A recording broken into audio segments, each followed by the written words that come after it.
Hello friends, welcome to my channel You Study, and today I am going to tell you some important topic of chemistry that you must read before your JEE main exam. ये जो topics मैं आपको बताने जा रहा हूँ ये इतने इम्पोर्टेंट टॉपिक हैं कि अगर आप इन्हें जेई मेन के एग्जाम से पहले पढ़ लेते हैं तो आप उसके अंदर पहले ही सेशन के अंदर पहले अटेम्प्ट के अंदर अच्छा खासा जो है परसेंटाइल स्कोर कर सकते हैं। ठीक है, तो स्टार्ट करते हैं। तो as we do in physics we divide whole syllabus into two parts, first 11th and second 12th. तो first we start over 11th material. Okay, तो 11th के अंदर केमिस्ट्री के अंदर पहला इम्पोर्टेंट जो आपका टॉपिक है वो है एटॉमिक स्ट्रक्चर्स। जो सेकंड आपका चैप्टर है एटॉमिक स्ट्रक्चर्स या फिर स्ट्रक्चर ऑफ एटम, उसके अंदर बहुत सारे जो हैं क्वेश्चंस बनेंगे। वो आपका पहला इंपॉर्टेंट टॉपिक है 11th का। जो एटॉमिक स्ट्रक्चर जो आपका चैप्टर है वो आपका बहुत ही इंपॉर्टेंट चैप्टर है और वो आपकी फिजिक्स के अंदर भी आएगा। 12th की फिजिक्स जो है उसके अंदर अच्छा खासा आएगा। तो 11th की केमिस्ट्री और 12th की फिजिक्स दोनों में वो रिपीट होगा, तो उसे आप अच्छे से कर ले। वो एक पहला इंपॉर्टेंट टॉपिक है, उससे एक क्वेश्चन मेंस के अंदर भी आ सकता है और एडवांस के अंदर, दोनों के अंदर अच्छे खासे क्वेश्चन आएंगे, पक्का आ सकता है। ठीक है, श्योर है। तो ये आपका पहला इंपॉर्टेंट टॉपिक है। सेकंड आपका जो आता है वो है chemical bonding and molecular structures. उससे भी 1% पक्का आएगा। जो मोलिकुल्स की जो स्ट्रक्चर्स होती है और जो केमिकल बॉन्डिंग होती है और जो हाइब्रिडाइजेशन होता है, इन तीनों चीज़ों से रिलेटेड कोई ना कोई क्वेश्चन जरूर आएगा। मेंस के अंदर भी आता है और एडवांस के अंदर भी आता है। मेंस के अंदर नहीं आता है तो एडवांस के अंदर पक्का आता है। तो ये भी एक श्योर टॉपिक है, इंपॉर्टेंट टॉपिक है। फिर नेक्स्ट आता है थर्मोडायनेमिक्स। जो थर्मोडायनेमिक्स जो टॉपिक है वो आपको मैंने कहा था कि जो 11th की जो फिजिक्स है उसके अंदर भी है, तो इसको भी अच्छे से कर ले। ये भी एक बहुत ही इंपॉर्टेंट जो है चैप्टर है आपका। ठीक है ना। फिर इसके बाद में आता है इक्विलिब्रियम। इक्विलिब्रियम यानी साम्यावस्था। वो टॉपिक जो इम्पोर्टेंट है वो मेंस और एडवांस दोनों के लिए बहुत ही श्योर इम्पोर्टेंट टॉपिक है। श्योर क्वेश्चन आता है उससे। तो ये टॉपिक आपको कर लेना है, एक तो इक्विलिब्रियम और थर्मोडायनेमिक्स, ये दोनों आपको अच्छे से कर लेने हैं। और अभी फिलहाल एक चैप्टर और था आपका स्टेट ऑफ मैटर्स, वो फिलहाल एनसीईआरटी सिलेबस में नहीं है लेकिन आपको कर लेना चाहिए। ठीक है ना, वो इम्पोर्टेंट चैप्टर है जो एडवांस में भी आता है और मेंस के अंदर भी आता है। यदि आपके एनसीईआरटी में नहीं है तो मेरे हिसाब से मेंस के अंदर नहीं आएगा, लेकिन यदि मेंस के अंदर सिलेबस के अंदर अगर मेंशन है तो आपको जो है वो चैप्टर अच्छे से कर लेना चाहिए। और आपको कैसे पता चलेगा कि वो मेंस के सिलेबस के हैं या नहीं, तो उसके लिए नोटिफिकेशन आएगा मेंस की वेबसाइट पर। ठीक है, उसके लिए भी वीडियो बना दूंगा जब भी नोटिफिकेशन आएगा आपके एग्जाम का, कोई भी अलर्ट आएगी तो।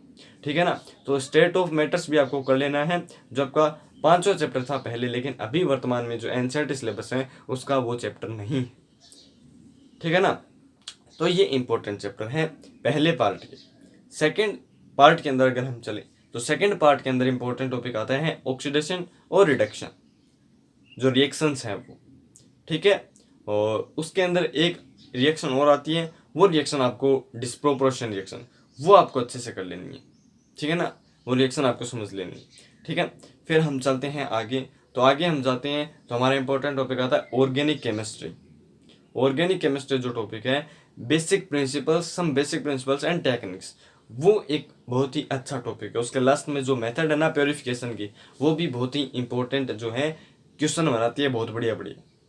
उसके बाद में आता है हाइड्रोकार्बन। इन दोनों से जो है मिक्सअप करके क्वेश्चन आता है। ठीक है ना, पूरी थ्योरी बनाते हैं ऑर्गेनिक कंपाउंड, उसके साथ ऐसा किया तो ऐसा रंग प्राप्त हुआ, उसके साथ ऐसा किया तो ऐसा कलर प्राप्त हुआ, तो उसको कह देते हैं कि वो कौन से कंपाउंड था। तो ऐसे मिक्सअप करके क्वेश्चन आते हैं ऑर्गेनिक केमिस्ट्री और हाइड्रोकार्बन से। और कभी कभी तो नॉमिनेचर भी आ जाता है। ठीक है ना, जो आपका यूपीएससी नामकरण है वो भी कभी कभी आ जाता है, सरल से क्वेश्चन आ जाते हैं मेंस और एडवांस के अंदर। तो वो दोनों आपके चैप्टर इंपॉर्टेंट है। ठीक है, अब मेरी बात ध्यान से सुनो। जो आपका केमिस्ट्री के अंदर जो आपका 11th का थर्ड चैप्टर है पीरियोडिसिटी, और जो पीरियोडिक टेबल है एलिमेंट्स वाला, उसके अंदर आपको क्या पढ़ना है, वो थर्ड जो चैप्टर है वो आपको नहीं पढ़ना है। चैप्टर पढ़ लीजिए, उसमें आपको क्या बताएंगे, खाली बताएंगे कि जो पीरियोडिक टेबल है उसके अंदर एस ब्लॉक है, पी ब्लॉक है, डी ब्लॉक है, ए ब्लॉक है, ये आपको बताया जाएगा। इन चारों ब्लॉक के बारे में थोड़ी बेसिक जानकारी दी जाएगी, लेकिन इतने से काम नहीं चलेगा भैया। S block, P block, D block, A block, चारों ब्लॉक को आपको अच्छे से पढ़ना होगा। सारी की सारी उनकी जो जितने भी ज़्यादा जानकारी है वो सारी की सारी पढ़नी होगी। कौन सा मेटल है, कौन सा नॉन मेटल है, कौन सा मेटलॉइड है, वो पढ़ना होगा। तो वो एक इम्पोर्टेंट टॉपिक है। एस ब्लॉक आपके 11th के अंदर है, हाइड्रोजन 11th के अंदर है, और पी ब्लॉक के 2 ग्रुप 11th के अंदर है, और सारे जो हैं वो हैं 12th के अंदर। तो ये आपको कर लेना है 11th के अंदर, ठीक है। अब हम बात करते हैं 12th के सिलेबस।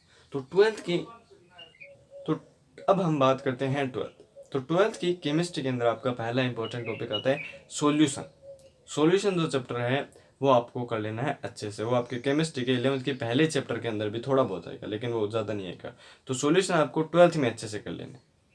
सेकेंड आपका आता है इलेक्ट्रोकेमिस्ट्री। इलेक्ट्रोकेमिस्ट्री जो टॉपिक है उससे सेल और फॉर्मूले बेस्ड आपके साथ जो है क्वेश्चन आएंगे, और मेंस और एडवांस दोनों के अंदर आएंगे। एडवांस के अंदर जो है कॉन्सेप्चुअल पूछेंगे बहुत ज़्यादा एडवांस सेल के ऊपर, ठीक है। तो वो आपको अच्छे से कर लेना है। फिर आपका आता है केमिकल काइनेटिक्स।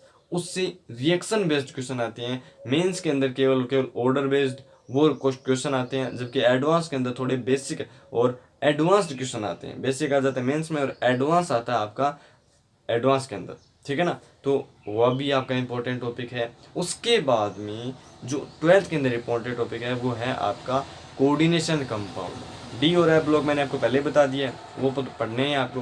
फिर आता है कोऑर्डिनेशन कंपाउंड। कोऑर्डिनेशन कंपाउंड से या तो आएगा नामकरण, या आएगी कोई रिएक्शन, या आएगी कोई यूज। तो उसको भी अच्छे से पूरा याद कर लेना है, उससे क्वेश्चन श्योर होता है। या तो मेंस में हो जाए या एडवांस में हो जाए, दोनों में क्वेश्चन श्योर होता है। लेकिन एडवांस के अंदर जो है बहुत एडवांस्ड क्वेश्चन पूछा जाता है। कैसे क्वेश्चन पूछा जाएगा? एनऑर्गेनिक कंपाउंड, एक इनऑर्गेनिक कंपाउंड था एक, उसको ऐसे मिला तो ऐसा रंग प्राप्त हुआ, उसको ऐसे मिला तो इतने एन प्राप्त हुआ, उसको ऐसे किया तो ऐसा रंग प्राप्त हुआ, ऐसा किया तो ऐसा अच्छे प्राप्त हुआ। ऐसे बहुत सारे आपको जानकारी दी जाएगी, और फिर उससे पूछा जाएगा what is the inorganic compound, और वो इनऑर्गेनिक कंपाउंड था कौन सा। ऐसे क्वेश्चन पूछे जाएंगे कोऑर्डिनेशन कंपाउंड से, डी और एफ ब्लॉक से, ठीक है। तो उसको अच्छे से कर लेना भैया। फिर हम बात करते हैं 12th के सेकंड पार्ट, ऑर्गेनिक पार्ट के अंदर। ऑर्गेनिक पार्ट के अंदर आपको मिलेगी बहुत सारी रिएक्शन। जैसे आपके 11th के 12th चैप्टर में क्वेश्चन बन रहे थे ऑर्गेनिक केमिस्ट्री से, एंड ऑर्गेनिक कंपाउंड ऐसा रंग प्राप्त हो, ऐसा वो हुआ, वैसे सेम क्वेश्चन यहाँ पर बनेंगे। तो पहला इंपॉर्टेंट चैप्टर है हेलो एल्केन और हेलो एरीन। ये एक इंपॉर्टेंट चैप्टर है, अच्छे से कर लेना है। सेकंड है alcohol, phenol and ether.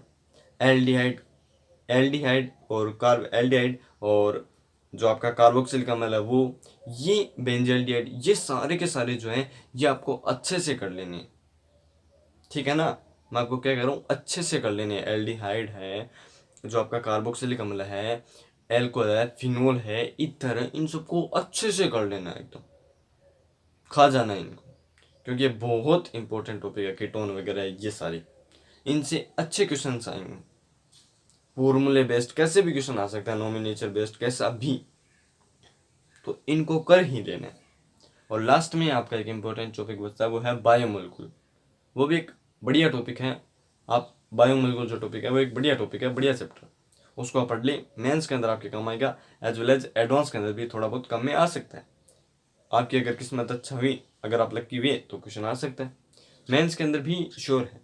Mains के अंदर जो है लगभग हर चैप्टर से एक क्वेश्चन आ जाता है। बस चैप्टर अगर आपका पूरा समझा हुआ है, कंसेप्चुअल आपके क्लियर है एकदम, तो आप अच्छे से मेंस के अंदर कर सकते हैं इसको।